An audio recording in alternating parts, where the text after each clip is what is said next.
DJI just stopped playing games. After weeks of cryptic teasers on their global social channels, the Pocket 4P is now officially being acknowledged by name outside of China. And that is not a small thing, because DJI rarely tips its hand this early. This video is going to break down everything we know so far, from the sensor situation and video specs to pricing and the competition that's now scrambling to keep up. And there's one detail about a competitor's product at the end of this that might genuinely surprise you, so stay with me.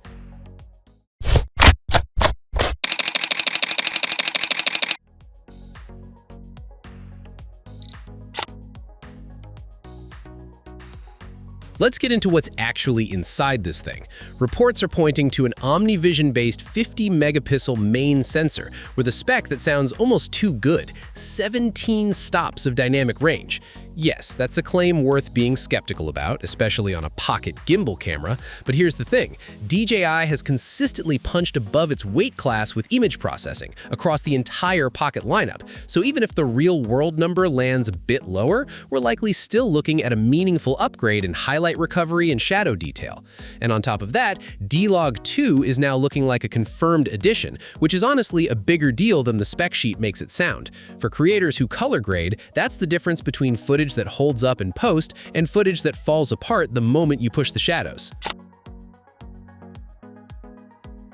Now here's where it gets interesting. The telephoto camera on the Pocket 4P is reportedly using the Sony IMX IXO9A sensor, which is a 1/1.28-inch 50-megapixel chip.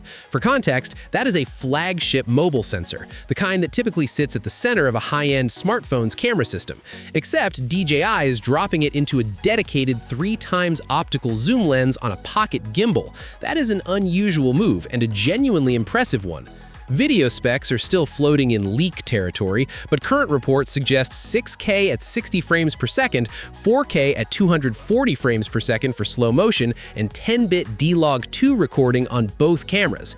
ActiveTrack 7.0 is also expected to handle subject tracking, and if it performs anything like ActiveTrack on recent DJI products, that alone is a reason content creators will care. Pricing is currently expected to sit around $730, which puts it firmly in the premium compact camera bracket. That's not an impulse buy, but given what's reportedly inside, it's not an unreasonable ask either. The launch window is pointing toward late May to early June 2026, with China likely getting first access before a wider global rollout follows.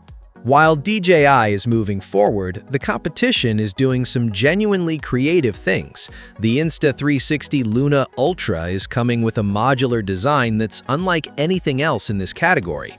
The entire front section of the handle can reportedly detach magnetically and function as a standalone remote controller, complete with an OLED screen, zoom control, joystick, and record button.